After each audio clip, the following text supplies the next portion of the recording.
song isn't long enough. It's a good, like, you're just jam into that, like, fantasy. I don't know. It's a good song. It's not long enough. Yeah, I like that sort of music. Yeah. So, So hello episode everybody. 3 of What Katy Draws, everyone. Um, I don't actually. I threw a couple of things around that you might want to do today. So let's officially hear all together as a group what Katy plans on drawing today. Yeah.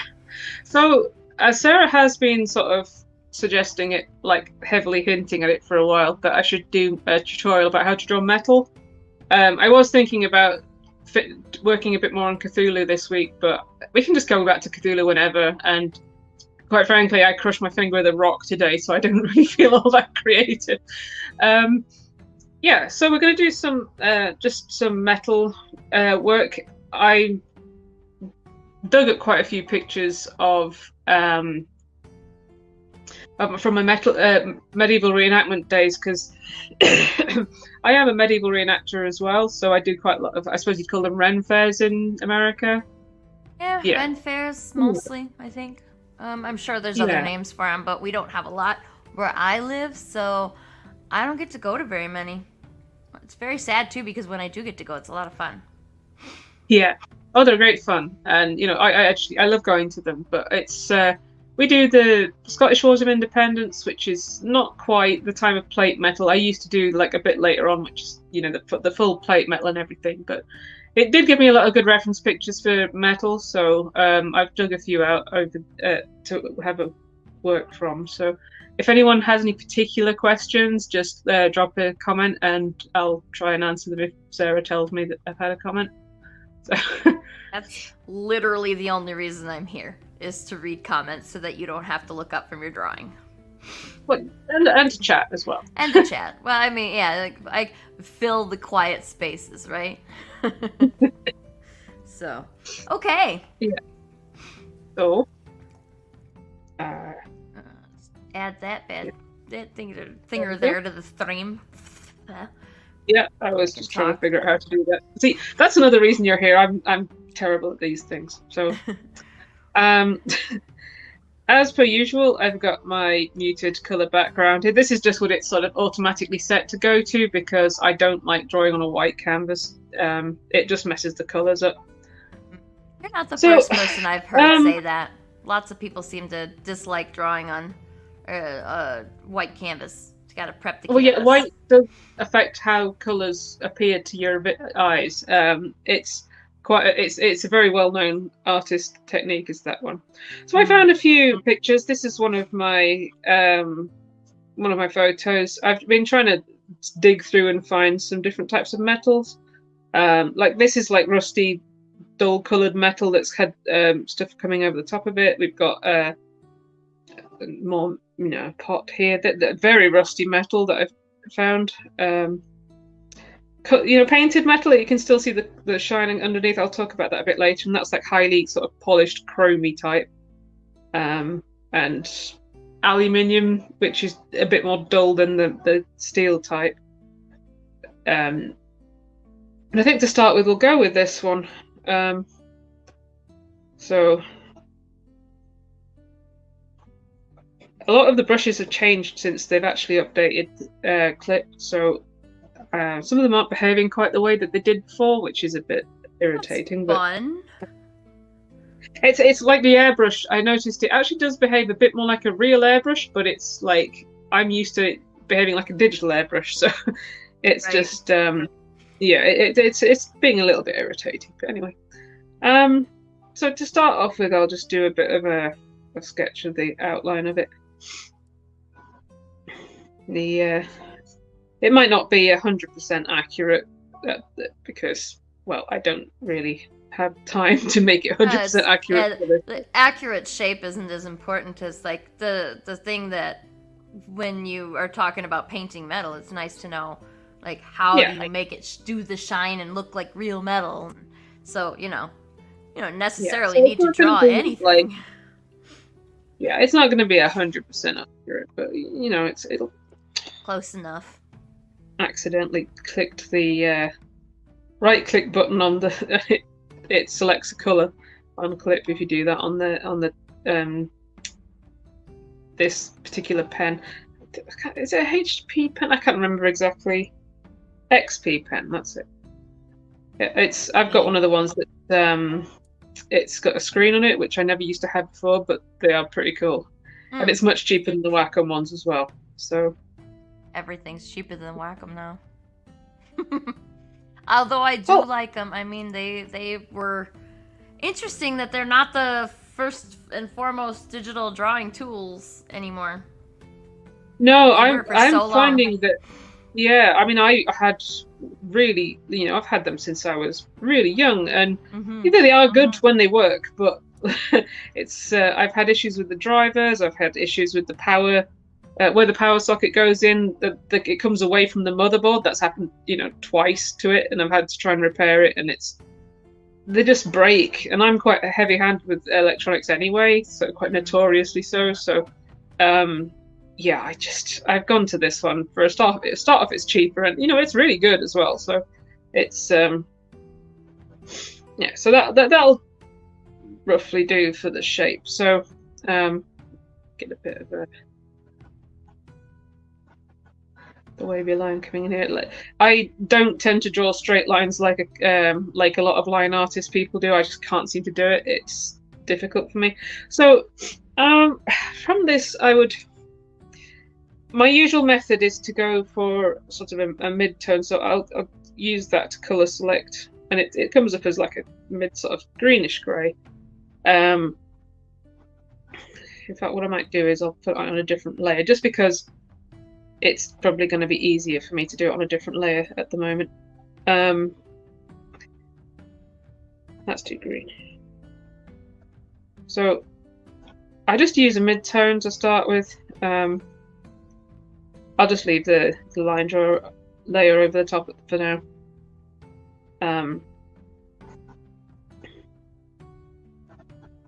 Yeah, so mid-tone.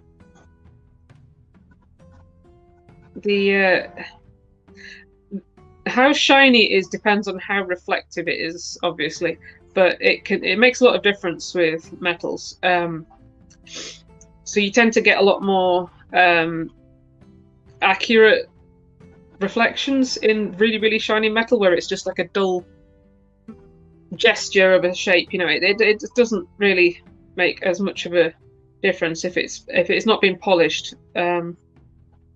I find it really difficult to speak when I'm drawing, so it's I'm trying not to sound like complete gibberish, but I get what you're saying. And if anybody who's watching needs more clarification, then just type it in the chit chat there, and I will read it to Katie, and Katie will explain it more fully. Yeah. So I'm going to go in with a bit more of a dark. In all things, you tend to get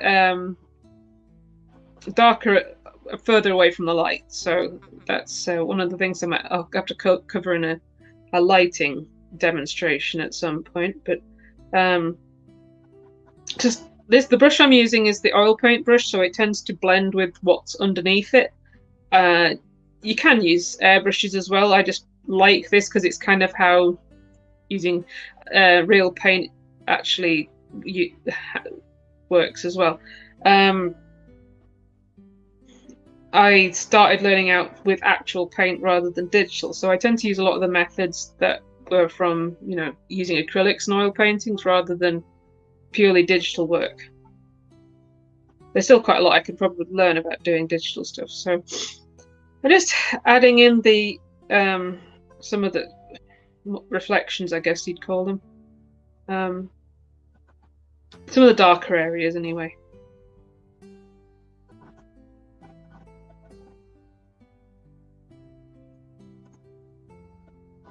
I know I said this isn't completely accurate, but it is actually bugging me that it's not. I just don't have the time. It doesn't have to be. In theory, no, but you know what I'm like. It must be accurate. I try and try and do it looser, and then I always seem to end up going in for ridiculous amounts of details. So this has got quite a lot of areas which are darker than some metals do. I mean, if it was less polished, it would have a much less definition in the highlights as well. So,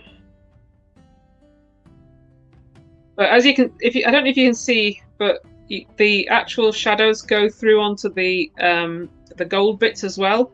It just change. You just have to change what color darks you're using, really.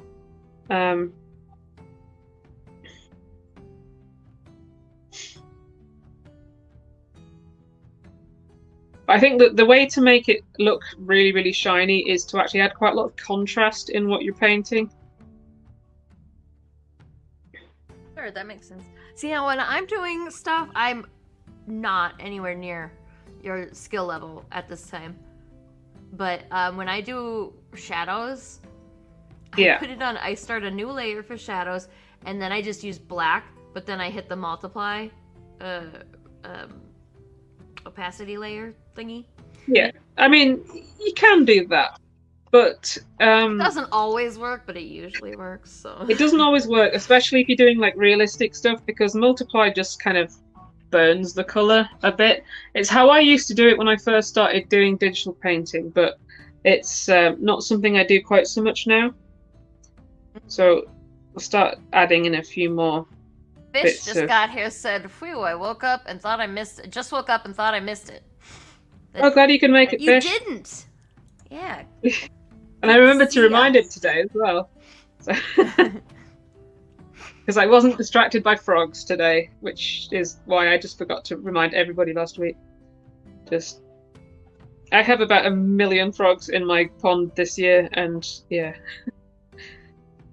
And you were sick too. I don't know what was it just if it was just a cold or if it was COVID or what, but no, I had the flu, I think, last time. It wasn't COVID. I am one of the people who's managed not to get it so far, amazingly. Probably because I live in the middle of a field. Yeah, really, I thought that was why I wouldn't catch it too, but still caught it. Yeah, I mean, it did do rounds around here. I mean, even though there is like, I don't know, 20 houses within a mile, there's, we still think that one of my neighbours died of it, and it did the rounds. It wasn't great. It sucks. I mean, I guess I'm glad that it's not such a bad. It's not like it was a couple years ago, but no, it's sort of it's definitely the strains that are going around now are nowhere near as bad. John Bateman on Facebook says, "Hi, Katie. I'm your granddad's brother. Really admiring your work. What is the software you are using?" Oh, hi, John. I am using Clip Studio Paint, which is one of my favorite softwares to use. I used to work better than painting in Photoshop, right? Like, it's just I mean, I used to work. Not the best choice anymore. No. So, see, it's starting to get a bit of definition coming in. So, I'll probably go on to the blender brush now, just to smooth it out a bit, because you don't really want things to look rough. This isn't a rough surface for metal. Sometimes you have to draw a rough surface metal, but this is not one of them. I'm trying to make it look shiny, so I might just go over it on a different layer rather than just carrying on the same thing, just to do the highlights. But with metal, it's the highlights that really make the difference. What does that look like if I put it on top?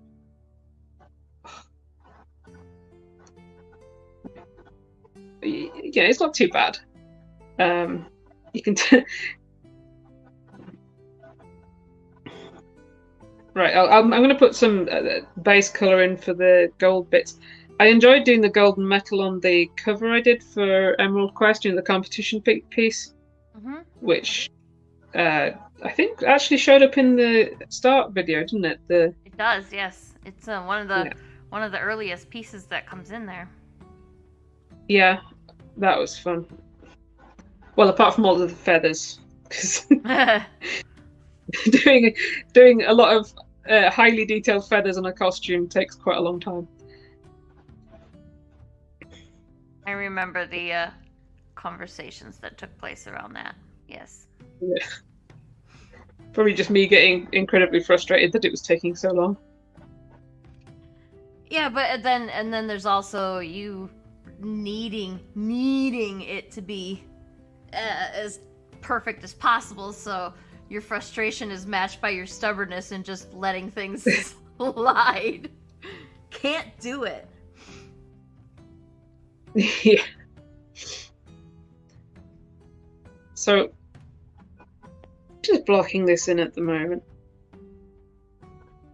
I think the difference between painting like this and doing line art is that there's a lot of refinement goes on. It definitely goes through an ugly phase. So I think that's the trouble when you're first learning out, starting to learn to paint and draw. It's like you don't realize that all paintings, go through the ugly stage, even if you're like as experienced as I am. Because there'll be times when you're just like, oh, this isn't working. It's never going to work. I might as well finish it, but not quit and everything. But you've got to keep doing it. Yeah, it's easy, especially like you said, as a beginner, it's easy to get discouraged when it just isn't doing what you want it to do. But yeah, I still make I still make loads of mistakes, but the thing is, I'm more experienced about learning how to get work past them now. Mm-hmm. So, right, so this is starting to get more of a bit more of a form to it. Let's get this. Fish says, I still use multiply layers too, but I evolved from black as my color. It's easy for beginners, and I'm more advanced beginner. You're not advanced beginner. You're like... You're not a beginner, Fish. Oh my god. Oh my god. Nice. He also says, I would always try to keep mural clients away till I was done. They would see that middle stage and freak out. Yeah, that ugly stage, yeah. That ugly Well, bitch. I think that's why I like putting it work in progresses of their things. It's to, show that it doesn't just start out looking great. It's, sometimes I'm looking at the stuff that I post on Facebook like, oh, I really shouldn't be putting this up. But I think it helps people to actually see the processes that it goes through. Mm-hmm. So this is starting to look a bit more metallic now. So we go up to it. I'm going to start putting some highlights in, I think. Yeah. I'm debating whether to go onto a different layer, but I think I'll carry on with this for now. All right. Yeah, I'm noticing that you're still using just the one layer for colors, and I'm like, that would have been, if that was mine, I would have had like 18, 19 layers by now. And eventually I'll merge them when I realize that they're all the same. I'll merge them, but you can't. I'm too anxious. I have to be able to undo everything. I think that's the difference is when you're used to doing like actual paints, you can't do that, so you just get used to it. I am using a different. Yes, I'm on the right layer. That makes sense. Yeah. Jay Head 9 said, "Holy cow! I look away for a second, and suddenly there are reflections in the drawing." Yeah, it didn't take long. No. To get from the sketch to adding the colors, yeah, super fast. Yeah. So I think I've said it before that what the color of the background light really affects the lighting on the actual piece, and that especially happens with metals. With them being more reflective, they really do pick up the color of the atmosphere a lot. So especially if it's like sunny day, you'll get like a lot of blues from the sky coming in. I noticed that when you color dropped the silver metal, that you said it kind of came in. Well, I could see it on your color wheel. It kind of came in a greenish gray, and obviously it's picking up the grass around, because I can see the grass in the background, and it looks like a totally different color on your palette or on your artboard, even though you literally color pick that color. It's weird. One of the best things you can do to learn, I've found, about colors is actually just use your right click and your color dropper and just go over things and just see what colors come up, because really it's not always gonna come up the color you expect it to. Like, I learned a lot about using different colors just by doing using the color dropper.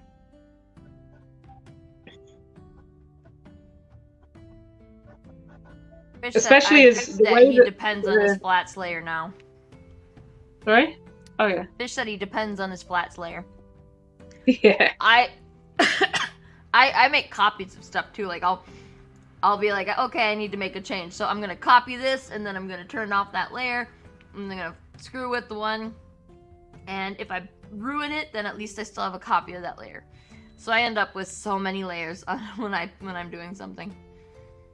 I'm actually doing more layers when I'm doing the color, the coloring work. It's for comics. I just find it helps a lot more to have a lot more different layers. But generally speaking, if I'm doing something, like with the picture that I did it for the cover contest color, I did. There was a layer for the line art, and then I started doing.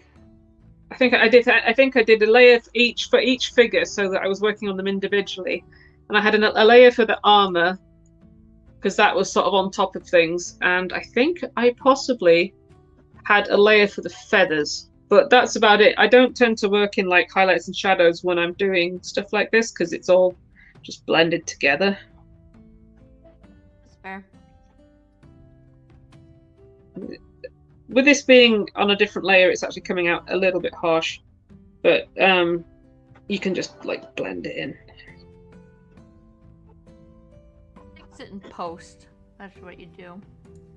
Yeah, so using the blend, it'll pick up the colors underneath. So I would usually just do this on one layer, but because I'm kind of messing about, I only use the line art layer as a reference. Usually when I'm doing this, it's like a sketch layer, and quite often it's like I'll go and start erasing bits of it as well as I'm going along if they're just showing up in places that I don't want them to show up, or just use a mask and mask them out. I've started masking them out a little bit more recently because it just, at least you've got it there rather than just erasing it. Ooh, that's like magic. Look what's going on. Look what's happening.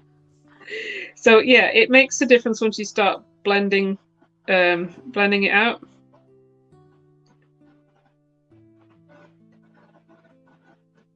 Said I love the color dropper for learning where the color is on the color wheel.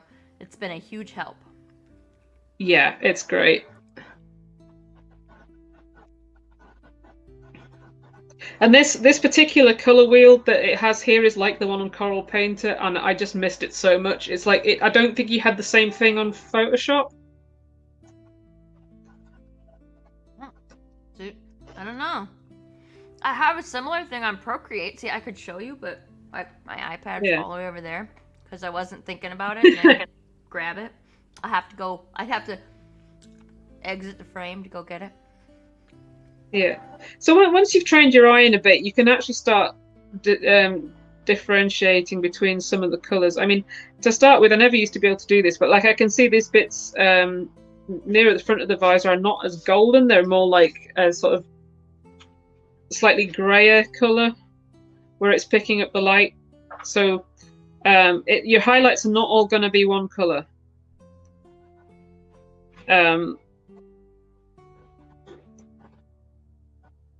So this is a slightly less, it's more of a creamy color. It's not quite as yellow. And quite often you'd get like grayish colors and stuff coming in as well.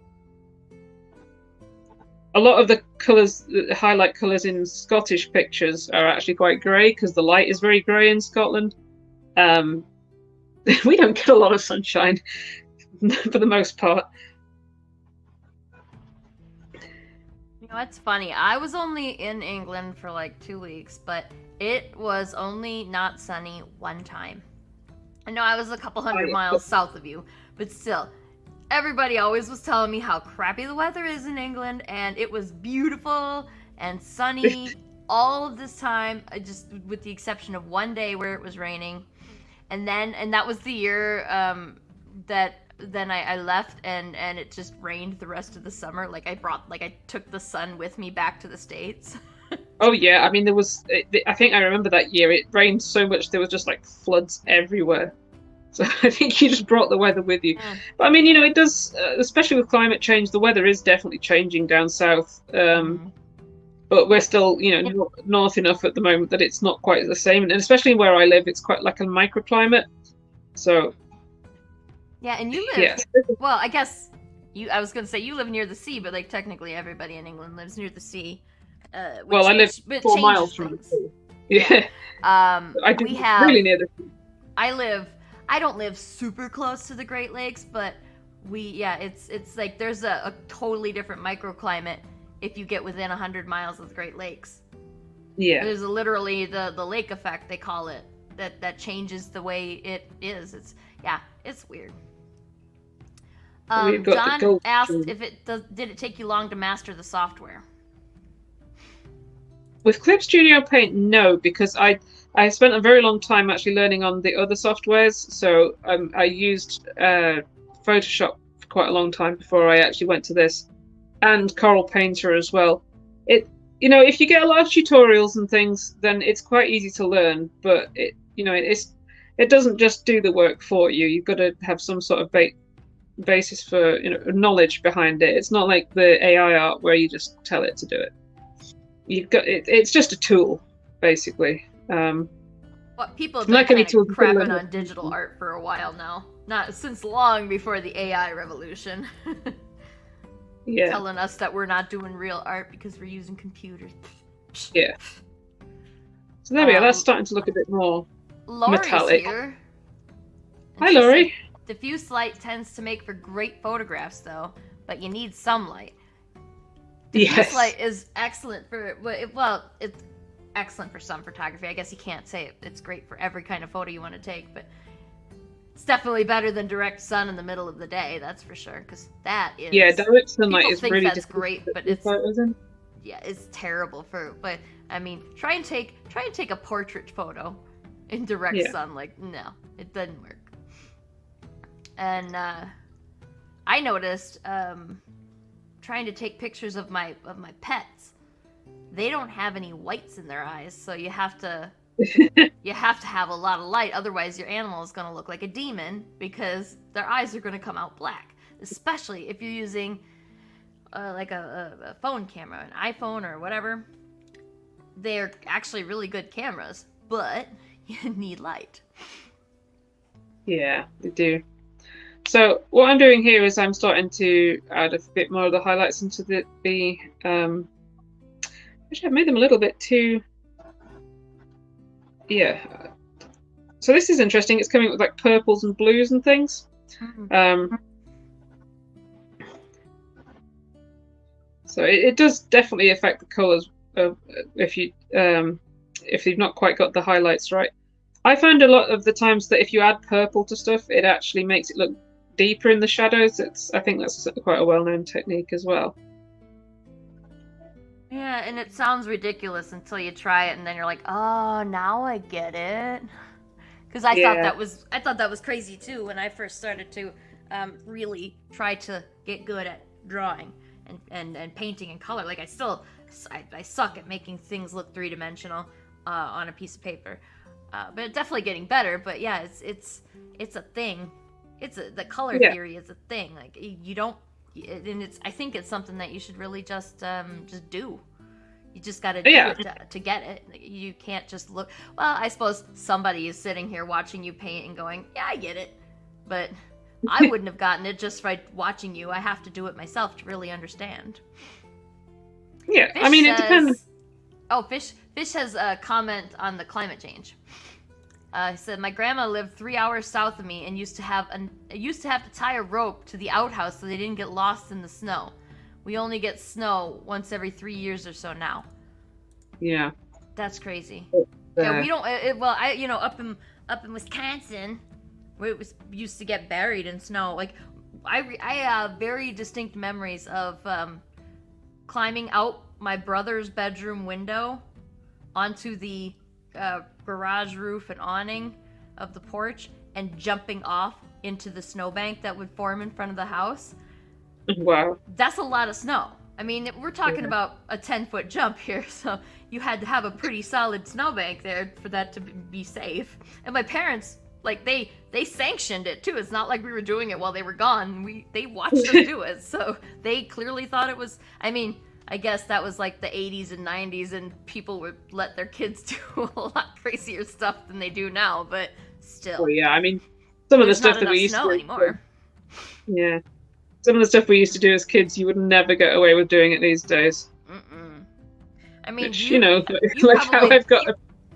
You probably did the same stuff that we did, where you would in the summer, no school, and you'd go disappear at like 9 o'clock in the morning, and you wouldn't show back up until it was time to have supper, and nobody cared as long as you came back in. Well, not quite. I mean, I know my cousins got into trouble once when I was like 10, and they were only like 3 years older than me. So they decided that because I live next to a graveyard, for some reason I always live near graveyards, it just seems to be a thing that's happened over the years. But yeah, they decided that like, we'd go and look in the graveyard to see if we could find any hedgehogs, and we didn't tell my parents. So all three of us went missing at about 9 or 10 o'clock at night, and yeah, it was getting dark, and we were just wandering around looking for hedgehogs, which we did find in the graveyard. And we got back, and everyone was absolutely frantic about it. So, yeah. Whoops. They got in a bit of trouble that for doing. was the catch, is that you had to make sure that you were telling them that you were leaving, and like whereabouts generally you were going. That was the rule. But like otherwise, nobody cared if we would disappear all day long. Yeah. You just be hanging out with your friends and stuff, and it seems so different now because everyone's just like on the computer all the time. Well, and everybody's needlessly worried about strangers abducting children. At least in this country they are. And it's like, that's not, like, strangers are, it's basically unheard of. Strangers aren't the ones kidnapping kids. It's the people who already know the kids, the parents usually. Yeah, I mean, it does happen. It does happen. It does, but it's very rare. I know that I think it was my auntie got into trouble because she followed a kid back who was basically just driving in and out of the traffic on his bike. You know, he was just coming in and out right in front of the cars without even looking. So she basically followed him to try and tell him to stop. And then there was like this whole police article, like, stranger is following children. And it's like, no, I was just trying to tell him not to do that. But yeah, he took one look at her and just disappeared off. But she was like, you know, trying to tell him that what he was doing was dangerous and he was going to get hit by a car. But obviously there was some sort of hysteria going on about it in the local paper. So she had to go to the police station and own up and say, look, this is actually what was happening. Yikes. Yeah. Yeah, so I'm actually softening some of the darks now, just to try and make it. This one isn't really highly polished, so it doesn't matter if some of it's a little bit softer.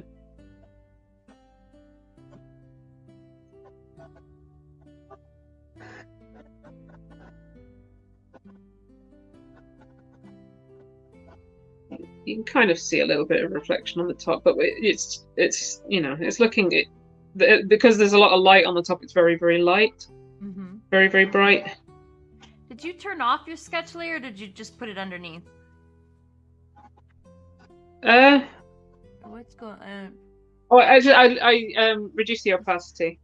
Oh, that's where it is. Because like, although the highlights of it, and I was like, is it gone? What? I'm like, am I going crazy? I am doing the highlights on top of the sketch layer, so I am drawing over it in a way. Oh, okay. That's why I can't see it anymore. I was like, I stopped paying attention for 5 minutes, and it's gone. Yeah, so it's getting a bit more like it. So, yeah.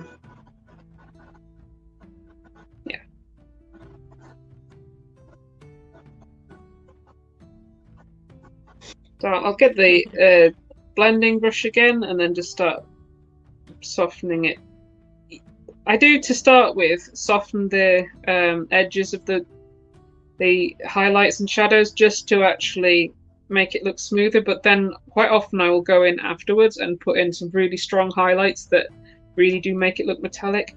I just found this one quite interesting because it's got such a lot of like horror. vertical lines. So I was going to say horizontal. It's not horizontal. Mm-hmm.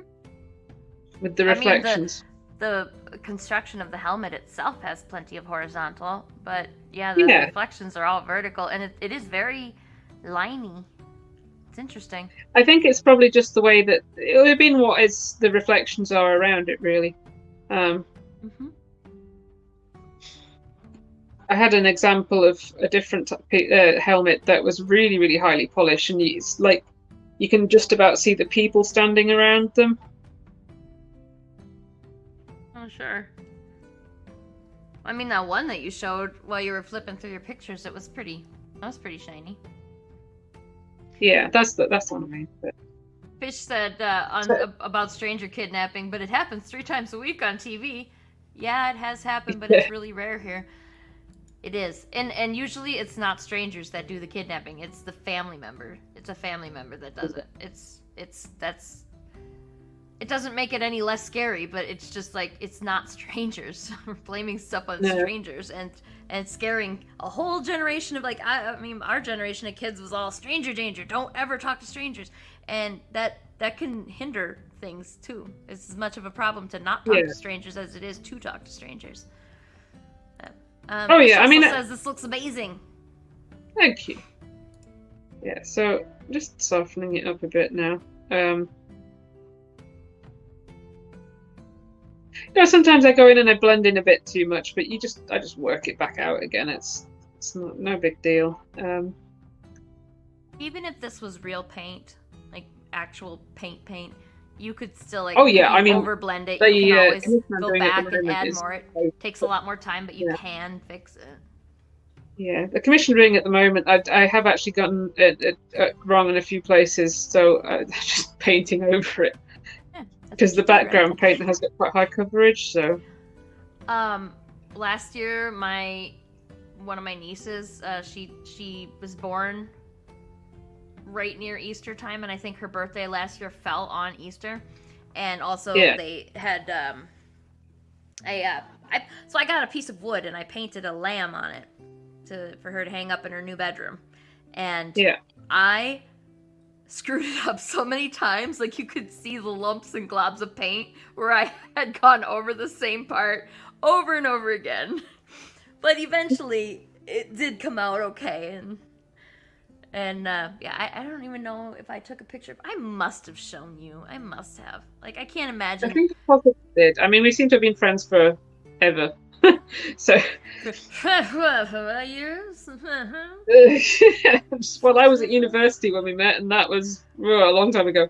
I was at tech school, and I started to go into I was before tech school. I was just about to start tech school. I was doing a temporary job to get some quick money, and then going off to school. Yeah. And we both got into the My Little Pony community because we wanted to customize toys.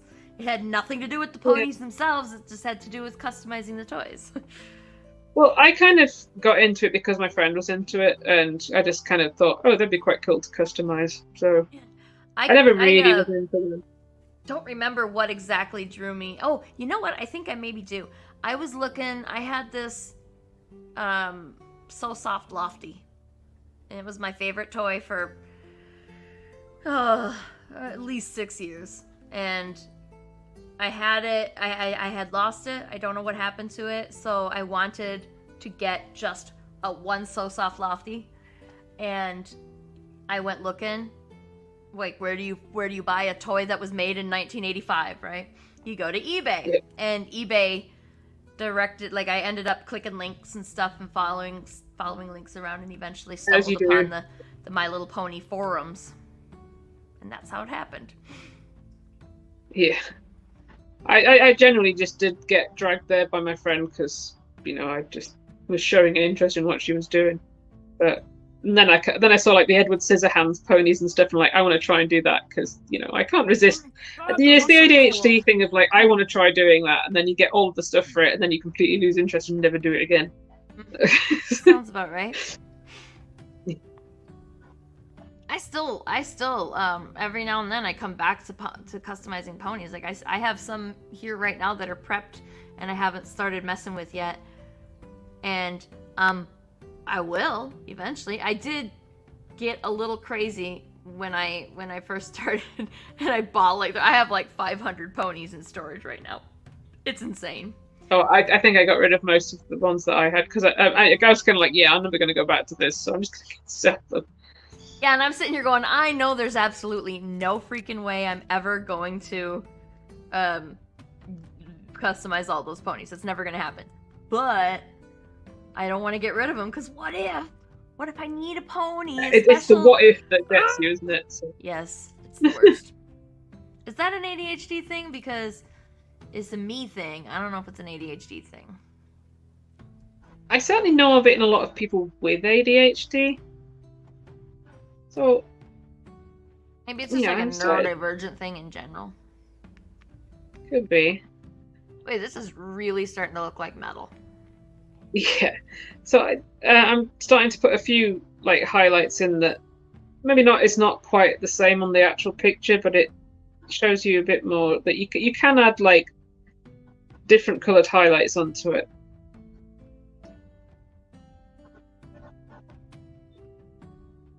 It's still bugging me that it's not the right shape, but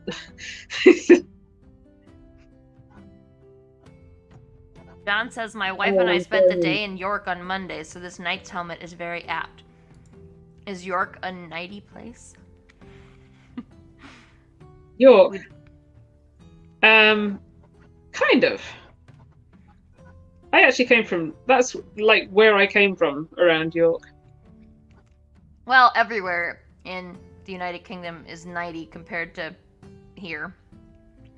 We don't have knights. We Definitely have Leeds. Leeds has the Royal Armouries, which is like such a cool place. It's a giant museum full of just weapons and armour.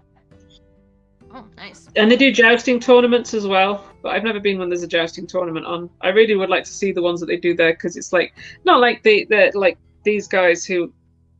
Oh, it's gonna lag for a second because. Yeah, not like. Nope, come on. These guys. They were great, like a great performance and everything, but it was all aluminium, none of and like knitted chainmail and stuff, and the horses were quite light built horses. I mean, it looks great, and you know it was fun to watch. But the ones at the Leeds Royal Armouries are like heavy horses and proper like steel armor and stuff. I'd love to go and see that one. Unfortunately, I moved like 400 miles further north than I used to, so yeah, we went to there's a big Ren festival. It's probably an hour and a half drive. Like, it's not a short drive, but it's close enough that we'll happily go. And they have the big heavy draft type horses, and they do the jousting tournaments on them. If we make it this year, I'll definitely try and take a video for you. But yeah, like, it's really cool to see, especially when they use the heavier horses that would have been. I don't know what kind of armor they have. Of course, I'm not that good at armor. But I think there's some sort of debate about how heavy the horses were that they used to use, because they had to like have some degree of stamina and speed and everything. But I don't think they'd be as big as some of the horses we have these days.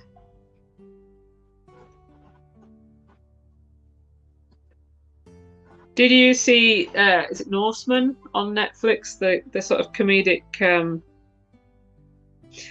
Viking thing.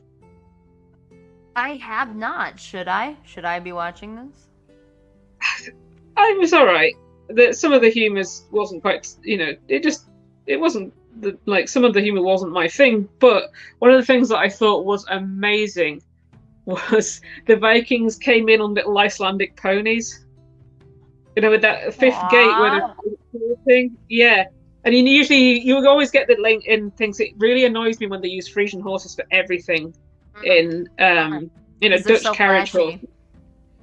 Yeah, but in like historical settings where they never would have been used. So I was like really impressed that they actually had the Vikings come in these tiny little like Icelandic ponies, which would have been like the sort of horses they would have had. Right. Rather than the Frisian stallion, which is what they usually use, or like Spanish horses. Yeah, if they want they always want, if they want a quote unquote heavy horse, it's always a Frisian, and if they want the Yeah. light horse, it's always an Arabian because they're prettiest, they're the fanciest, prettiest, so they're best for film. Oh no. Not always Arabians nowadays. They've gone onto the Spanish horses, Well, like Andalusian. Spanish horses were harder to come by until recently when the breed resurged. Yeah. So that makes sense because I think that Andalusians are much prettier than Arabians because I don't like Arabians' tiny little fucked up dipped in faces. What is that called? That dip in their face, Yeah, the nose is almost upturned. That tends to be more of a like a what is it? Because I used to do a lot to do with horses. It's particular bloodlines that do that. The traditional style Krabat Arabs have got much straighter faces. They look a bit less like seahorses. I think sometimes they like ruin them a bit with some of the more extreme dishing in the face. Mm-hmm. Well, if you watch an American movie, like an American historical movie, it's always going to be a quarter horse. But usually they have so many horses in those movies that you don't even notice any one particular horse. I don't know. I always seem to notice the horses. Me too, but I guess that's because we're into horses. We like horses, and yeah. I don't know. I know watching a film with horses was always irritating if it was my mom, because she would always point out when the actor was riding a different horse each time. Yeah. Like, it's fine, Mom. The horse isn't the star. It's okay. You're not supposed to be paying attention to that. There was one thing that I was watching, and I can't remember what it was. Was it Vikings, maybe? And I was watching it like, that person's riding the same horse the other guy on the other team was riding, because it was like a really distinctive one that had like a blue eye. And it's like, that's the same horse. It's like, but it was completely different place. That they shouldn't have had the same horse there unless they'd stolen it. But, yeah. Oh, Fish said 100% ADHD. I do the same thing. I just wish I could be honest with myself that I'm never going to go back on throwing stuff away. Yeah. Yeah. I know I'm not gonna ever use all of those. Like, that's way too much stuff. But what if? But like what if I need a purple one that's in a specific pose and it has, what if? And like, what if? And I don't want to repaint the eyes, so it has to have the right kind of eyes. It's all the little things about, and it's every single craft, every single thing that you do. It's not just customizing a toy. Everything. I think that buying like the stuff to do hobbies and actually doing the hobbies are two different things. Two separate hobbies. They are. Yeah, so we're kind of getting stuck in the nitty gritties here of this stuff. Yeah, so this is kind of looking a bit more metallic anyway. If anyone has any questions about what I've been doing, then feel free to ask. I'm not the best at speaking when I'm actually drawing, but I'll give it a go. I think you're doing fine. It's and this is looking. It's at a slightly different angle than the photo. Yeah. But it is it almost looks like you just cut it out and slapped it onto there. It's very, very similar to the picture. Like, you are extremely good at that, at using your reference and just it's almost exactly the same. I mean, if I was actually doing it as like a direct copy, I would grid it because oh, why is my battery running low? Oh.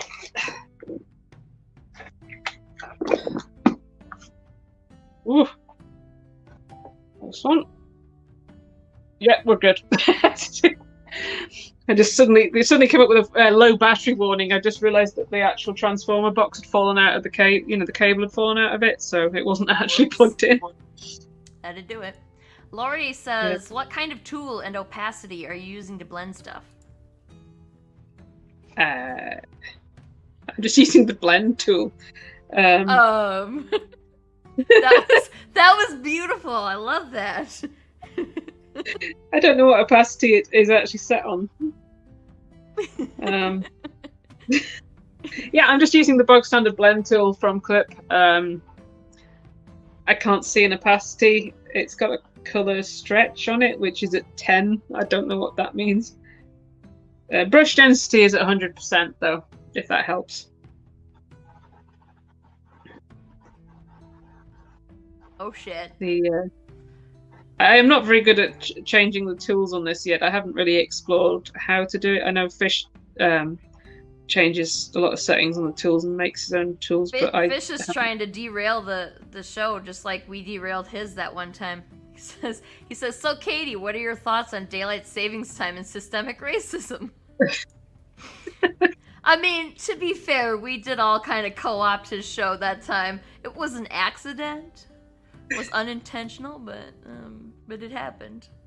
I think it's stupid. I don't even think Fish actually even pulled his drawing board up to the, like, he didn't even.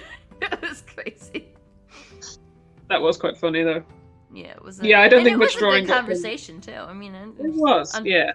Unfortunate that he didn't get any drawing done, but it was a good conversation.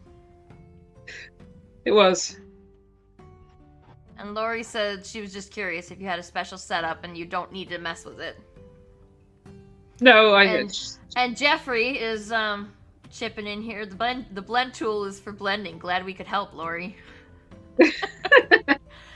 Smart ass. I mean, yeah, I do have different blending brushes that I bought from someone because I think it does. This one is a particularly smooth one that comes with Clip. I wanted some more textured blenders, so I just got a pack of blenders, and they're pretty cool as well. John said, "Looks amazing, Katie." Thank you. Oh, and J-Man's here. Hey, J-Man. Says, "Hi, Sarah, Katie." Nice to see you. We're doing all the art streams when J-Man can't. Like, he's always. I don't think have you been able to get into any of Fish's? Because I feel like he tries to jump in and never gets here in time.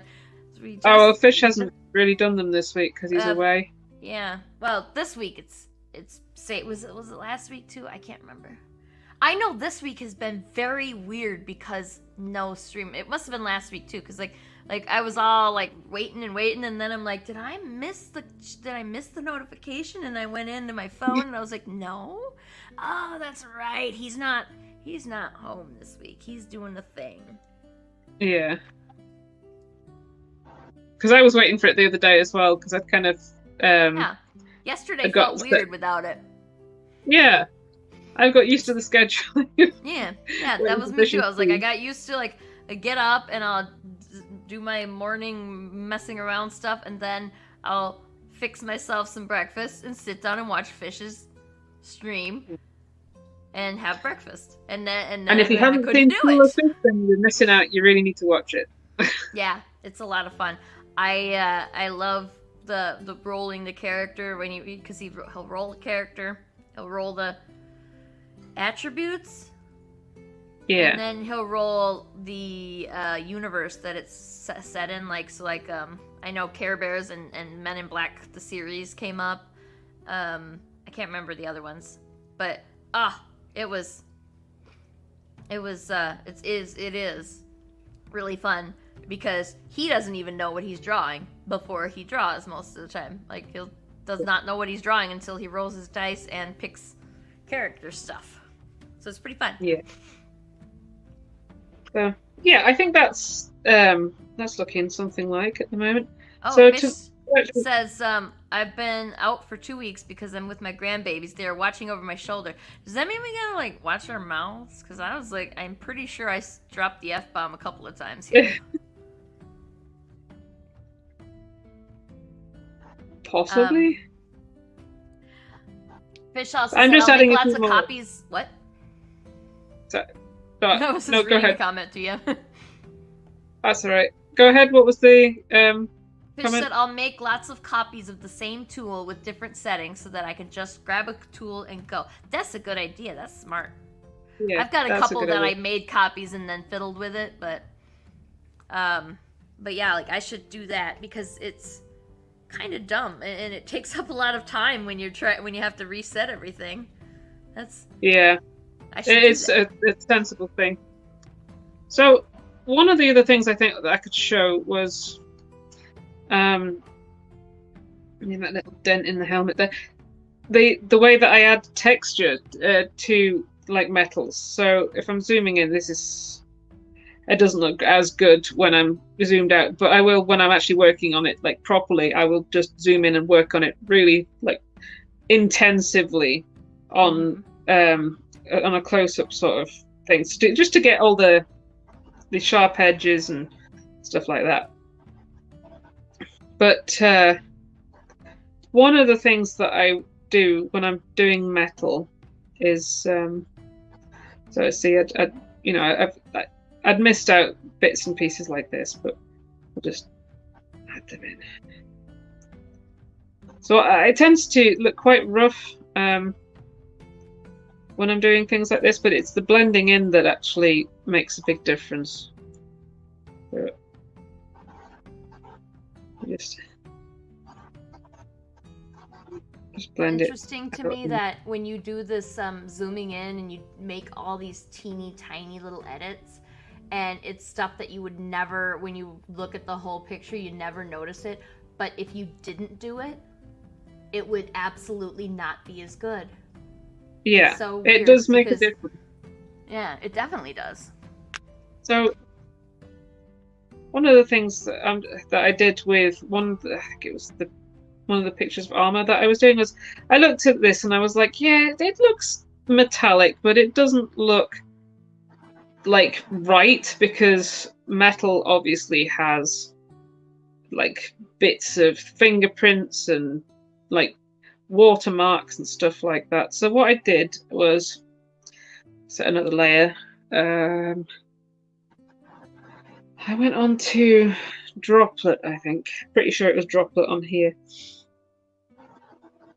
Now I'd sort of take a darker-ish colour and use Droplet. I don't know if it's going to be set quite right, so let's try it. Yeah, so this I'd use Droplet like this to actually add bits of texture over the top. And I'll do it in a few different colours because it looks a bit more like it when it's like that. I'm going a bit heavy like this, but on the darker areas I tended to do like a little bit of a lighter colour, and the lighter areas I'd do a darker colour. So I'd be quite heavy, and then what I'd do is I'm doing this quickly, so it's not quite the same as I did it before, but then I'd go in with over this layer with the blend, just very softly, just to actually knock it back, so that the actual it's still there, but it softens the edges and it knocks the colours back into each other. So you see it's starting to give it more of a texture. Yeah. A bit more like a, well, as if it's been like watermarked and stuff. You don't have to do it on something that's been really highly polished and clean, but I think it gives it quite a decent sort of sense of realism. And then once we've gone in like that, it's quite subtle. It's like it gives it a much more subtle sort of effect, but you do notice a difference when you've zoomed out. It just starts looking less like digital in a way. And then what I would do is I'd go in with like a really small brush, and let me think. So that's too big. I'll start doing the sort of microscopic. Oh, helps if I change the brush back to normal thing. I'll start going back in with like microscopic scratches and stuff. So you'd get lines of scratches on the metal, which, you know, that some of it would pick up the highlights from the sun on it, some of it won't, but very, very faintly. Just, I did this quite a lot on some of the other things that I was doing. So sometimes you'd get, like from polishing, you'd get little lines on the metal. And it gives it much more depth, I think, as well, to actually make it look like there's a surface underneath. And that's the kind of stuff that makes the difference, to make it really look realistic. Yeah, I mean, that's one of the things that you have to do in realism, is you kind of got to look at the details, and like look at the details in extreme detail as well sometimes. Oh, my bad. Ryan Robinson showed up and said, "What's up, Katie and Sarah?" Hey, Ryan. Hey, Ryan. And Ryan also said it looks fantastic, which it does. Thank you. And J-Head is impressed. Says, "Whoa, I see what you mean. Cool. RE, the scratches and the splatter brush stuff. It really does really give it a." But if you look closely at a lot of metals, especially something like a medieval thing, they'd be dinted and scratched, and you know the scratches tend to cut through the shadows and highlights quite a bit, so it does break up the surface. It's going to make it quite like scuffed a bit with this. And if you wanted to do it like a bit more of a jagged sort of dent, you'd get. I'm trying to think how to actually describe it, but it would be a little bit shadowed, but you'd also get the highlights picking out as well. So especially around the edges.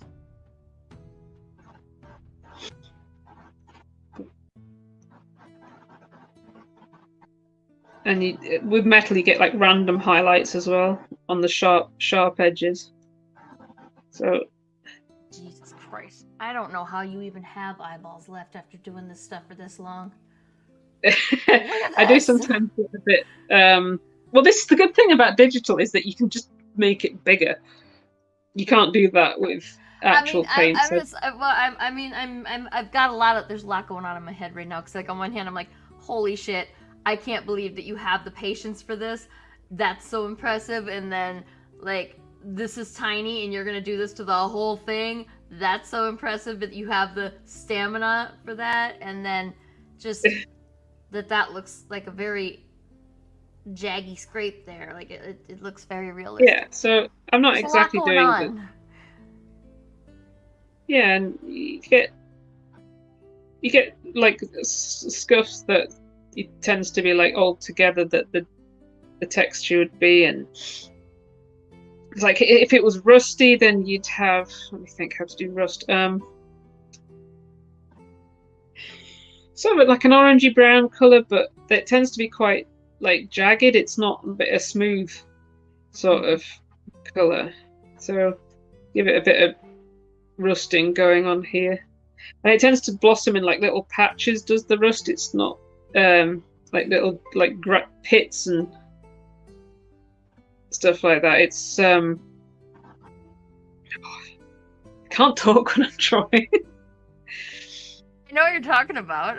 Yeah, it doesn't make an even layer of rust. It starts off somewhere like where it gets the opening whenever there's a cut or scrape in the metal, and that's where it gets in there and starts to eat.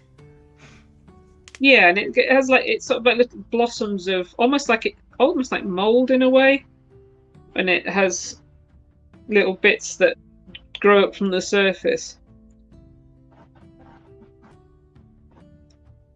Yeah, so you see the chips of rust coming in.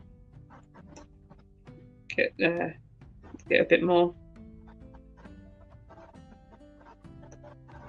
But I'm just using a standard airbrush for this. I'm not using particularly any textures. I bet you could use a textured brush, but I'm so used to just drawing stuff by hand that I don't tend to use textures all that much, apart from the droplet thing.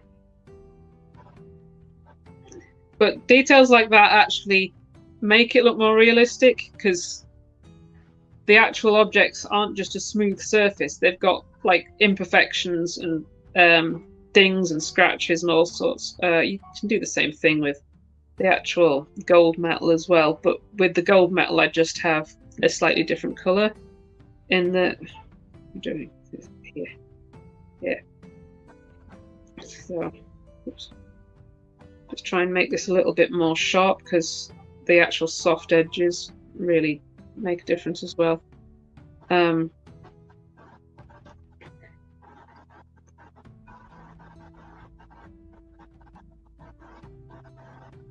The sharper that you can get stuff on the edges, and it makes it a big difference on realism as well. Like if it's quite soft around the edges, it tends to look less realistic. So I'm gonna just try and adjust some of these highlights here because I don't think they're quite right. But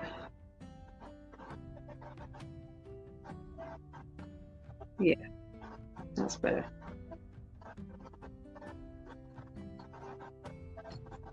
This is on a slightly different layer actually. The layer underneath the actual scratches layer. So the scratches are still there. It's just affecting the colour underneath them.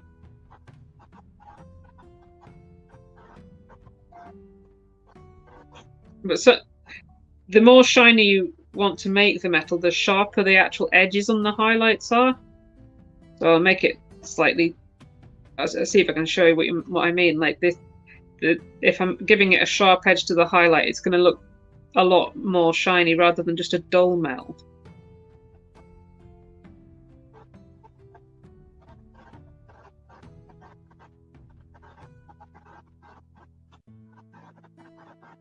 Yeah. Edge going down here as well. So like for this one, yeah, you can see that I've not really done it very well on the actual the rivet here. I tend to find that it looks great when you do working on it zoomed out, but when you zoom in, it looks crap a lot of the time. So I do a lot of zooming in and working very intensively on the details, like almost full screen. But it's like only a tiny section of it. But I would do this over the whole thing, really.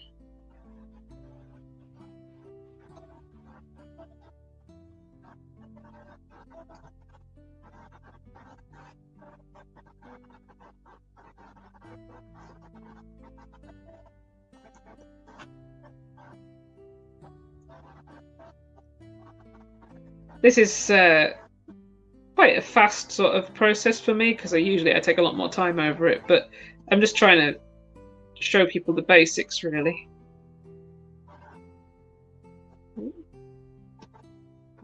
This brush, this oil paint brush, just makes things a lot faster for me because it blends with the layer underneath. Am I on the right layer, you're saying? I'm always working on the wrong layer if I use layers.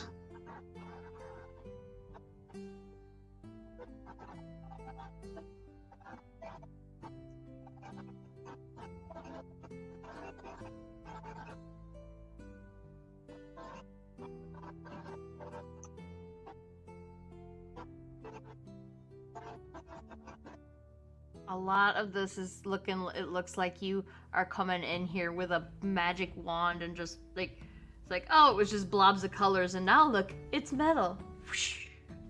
It's so weirdly fast when it happens. It's just easy to miss.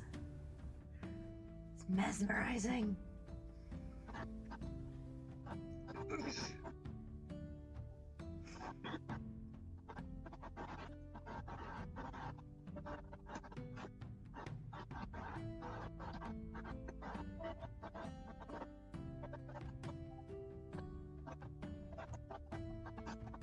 Yeah, I mean, it can go quite quickly when you get into it. I mean, I tend to just stick an audiobook on and just crack on with it. And because I don't have much of an attention span when I don't have something to listen to, it's that's what I just do. I just shove Audible on and listen to something that gets my interest, and then I just forget what I'm working on most of the time. In fact, sometimes Yeah, I find same. that it actually goes better if I'm not thinking about what I'm doing. I think that is definitely an ADHD thing. Like I cannot focus if there's complete silence. I have to have something happening. Like I usually put on a movie, but an audiobook would be great too. And actually, an audiobook would probably be less brain rotting. So I should probably do that. I just don't have a Yeah, I audiobook mean, service I've right been now. going through the Wheel of Time ones recently, and I looked at the hours I have left on one of the books, and it's got 4 hours to go left. So a nice long series like that is really good because you just get like so into it, and then you're not having to break off to change the audiobook and stuff like that. But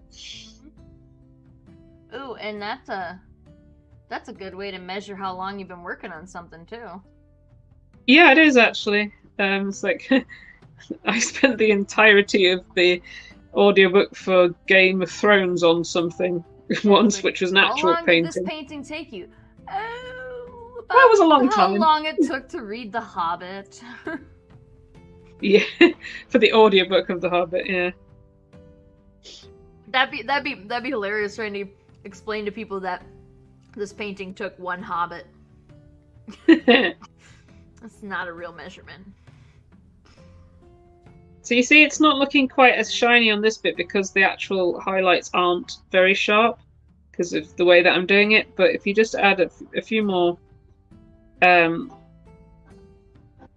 just sharper edges to things, it really makes a difference.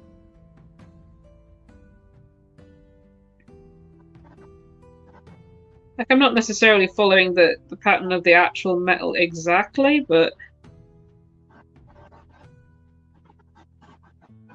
let me get a highlight going on there. Fish said that it's also good for research. I listen to Cthulhu in the background while working on other books. Yeah. It's good for that. Sometimes I listen to, like, I don't know, overly sarcastic productions videos in the background, but Yeah. I'm not looking at them. I'm just listening. I think Dee linked one of those when we were discussing whatever the hell we were discussing, and she suggested that that one, overly sarcastic, and it got me hooked on overly sarcastic productions for so good. a good week at least. Yeah, the trope talks are brilliant. I love listening to those. Those are fun too. Yeah. Yeah. I don't know how I fell into Babish Culinary Universe, but Jeff got into that one too, and we ended up spending like 4 hours just playing Babish, binging with Babish, and anime with Alvin. Like, that's all on their cooking channel on YouTube.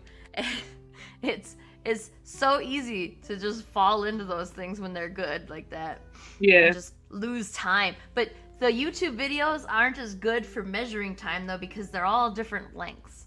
Whereas if you're reading a book, if you're doing an audiobook, it's good you can go in and look and see how far you made it into the file when you stop drawing. So, yeah, and then there's the series length if it's a really long drawing. Because I mean, so I'm kind of rushing this compared to what I do in like real life, I should say. I can take a very long time on stuff in real life.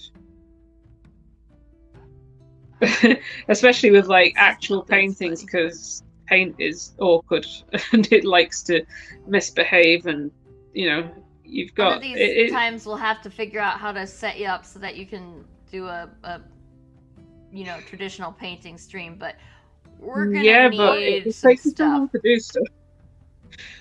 And yeah, then it'd have to be like a 4-hour long stream. Yeah. Not a 1 hour. Well, we're at 1 hour and 15 minutes now, but yeah. But yeah, like it'd have to be much longer than a 1 hour stream. Yeah. I mean, I can stop whenever, but it's I think before I go, I'll maybe just do the same thing on the orange metal, just so you can see that it works just the same with coloured metal as well. Not just just silvery stuff. You can do it with gold too.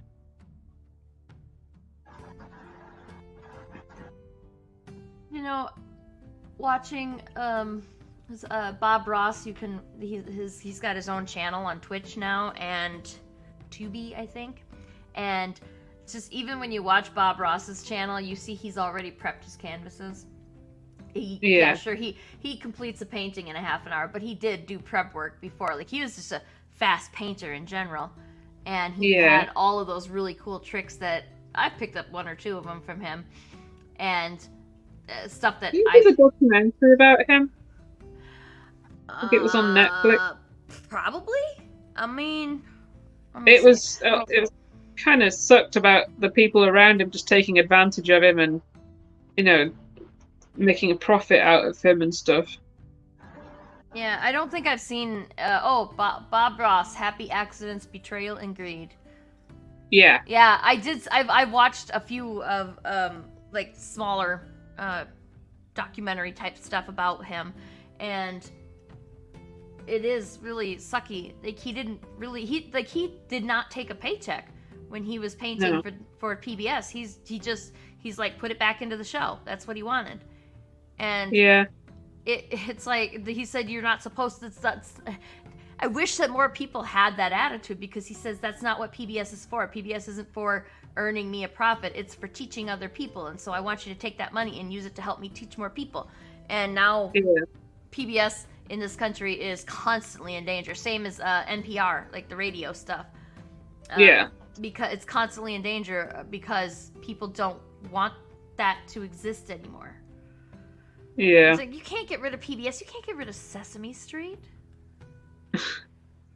I am glad that Bob Ross has a channel on Netflix, though. It's nice. Like, we actually have. You just feel like seeing some happy little trees. You can just go to Twitch. We actually have Bob Ross shows on one of the channels in the UK as well. So it was like, sometimes I'll watch them, but. And yeah, some of his techniques and stuff, like, they are still useful. And I learned stuff from watching, like, seeing the way that he loads up his brush with several different colors, and then he just, like, all over his canvas, and it's like, wow, that really does look like a fucking tree. How did you do that? And so then I've got to try that, right? It's like, you just got to put all those different colors onto that brush, and oh man, my favorite thing, though, it has nothing to do with painting. He would dip his big brush into the turpentine, and then he would shake the excess off, and then he would smack it really hard against his easel. And every single time, you go back and watch, every single time he would giggle his ass off and just talk about how he'd like to beat the brush. It was just so funny. It was just so funny the way he just chuckled every time. When I was at university, I used to use oil paints quite a lot, and I used to use Terps. Mm-hmm. I don't know if you get the bendy buses in America, where it's like a bus, but it's like got a section that's hinged in the middle, so it's like two buses joined together. They only seem to see them in cities because they can't go very fast. But have you ever seen them? I've seen them, but we don't have them here because we don't have public transit here, because America. Yeah. Yeah. Well, I cleared out the entire back section of one of them because I just realised that I felt. I used to just like wipe my brushes on my jeans, and my entire jeans were soaked in turpentine, and of course I'd got used to it, so I didn't really realise that I just reeked of turpentine, and it was so bad that like everyone left the back section of the bus. Oh, that's great. Yeah. Turpentine and mineral spirits they're gross. They do smell awful. Yeah, they do. Yes, this is. Oops. Helps if I go onto the right thing again. Right, droplet. There we go. So I'm doing the same thing on this, but with just like a more of a brown sort of shade, just to actually. It's the same droplet brush. Do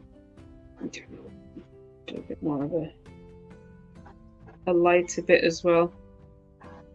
It's coming in a little bit stronger on this one. I think I've maybe affected the settings on my airbrush a bit. Never mind. I'll just knock it back with the blend tool again, though, just to actually add a bit of texture. It's the same principle as what I was doing with the silvery metal. It's just you just use a slightly different color, but So there, it's given it a bit of a more subtle texture. And same thing with the actual the scratches. Now, if the actual gold metal is just gold plated, you would have silver scratches coming on from underneath it. But we're going to assume this is like brass or something. I don't know. Yeah, it was a so it'd brass or bronze. Yeah. Yeah. Brass. And of course, if it was copper, then you'd have green rust on it. But yeah, just giving it 1 or 2 scratches. Oh, I've changed the colour again. I keep accidentally clicking the right click and selecting different colours by accident. I'm surprised. Well, I don't know if this has anything to do with it, but when you said that they changed enough that you were unfamiliar with clip again. Yeah, I'm surprised that they did that. It's just the way that the actual brush handles. It's nothing bad. It just, I mean, it does actually behave a little bit more realistically now. But it's just since I got the new version of it, there's just 1 or 2 things are just a little bit different, and it's just getting used to it again. I suppose it's nothing major. Makes sense. Yeah. So, there we go. It's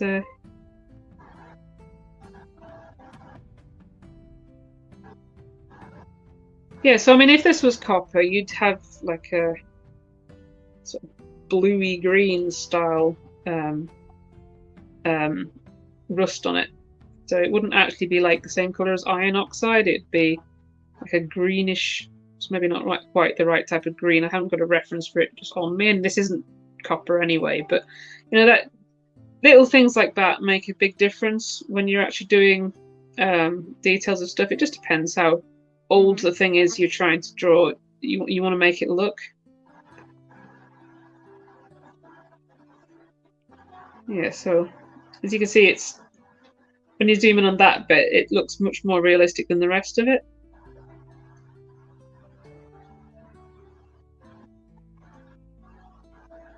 Now you just got to do that to the rest of the whole thing, and then you'll have a beautiful, realistic painted metal helmet.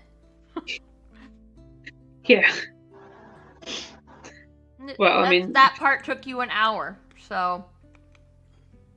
Yeah, and I mean, like I said, sometimes I think this is actually this is kind of being a bit rough and ready and fast with it compared to what I'd usually do.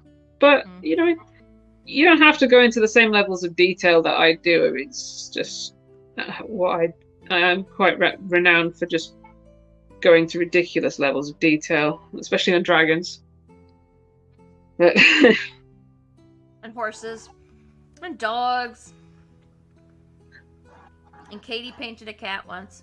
Don't ever let her tell you that she didn't. It happened. I have proof. Actually, yeah, I did. I have proof right here. Because I still haven't hung this back up. Katy painted it.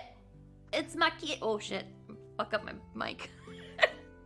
I have to put it back. I have to hang it back up. I thought I had a place for it, and then I moved shit around, and it looked terrible where it was. So now it's been sitting kind of propped up over here, so that like I could still see it. So in my stupid brain, it's like, yeah, this is just as good as hung up.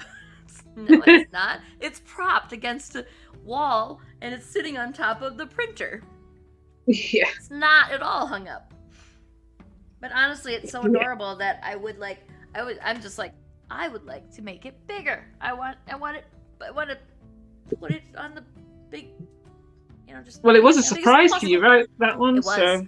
It was, yeah. And it was. I think I told Lori about it. I don't know if I told you that I was just so fucking confused when I first got it, because I'm like, this is really cool, and it looks a lot like Bucky. It looks like that picture that I took. Is this just a picture? Like they printed it onto the can? No, that can't be right, because then somebody colored out the background because there was a big mess in the background. What is going on? And I was so confused. I was like, what the fuck is going on with this thing? What is this? And then Lori came back. She messaged me and she's like, did you get it? And I was like, get what? Everything is so weird today. And then we started to talk about it, and she says, yeah, I had Katy paint it. And I was like, oh, shit. Well, Jesus Christ, it looks exactly like the photo. And I was so fucking confused, because I'm like, it looked like I thought maybe somebody went in and erased the background and then applied a paint filter to it because it looks so I just very it. close. It looks so exactly like you don't even. I should get the actual picture up sometime and just look at it because I'm like, that's what I thought. I was like, that's what I thought. I was like, how did they make it look so close to? But then as soon as she said you did it, I was like, oh, well, that makes sense because Katy draws everything. Like you are able to make things look exactly like they do. I mean, it's so freaky. You're just Katy's. Well, I think we'll have to do.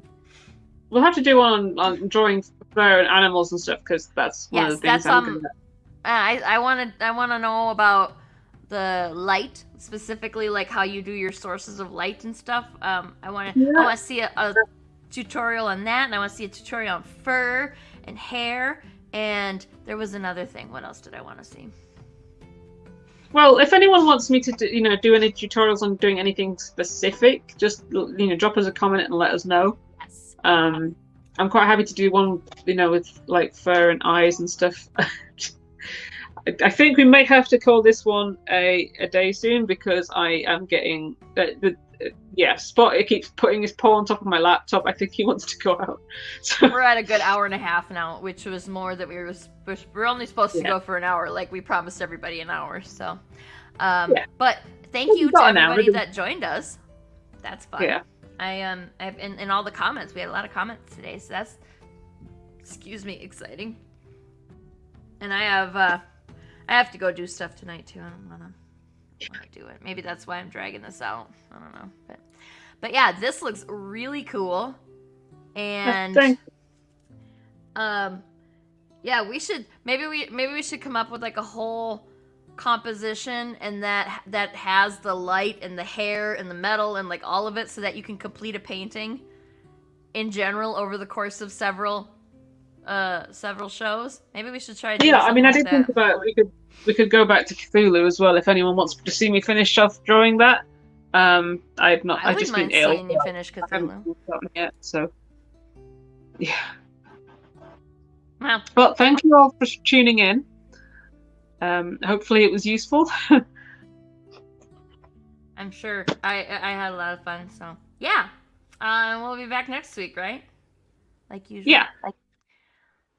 Yeah, all being well. Yeah. So. All right. Then, yeah, thanks for joining us. Have a wonderful rest of your day, and we'll see you next week. Bye.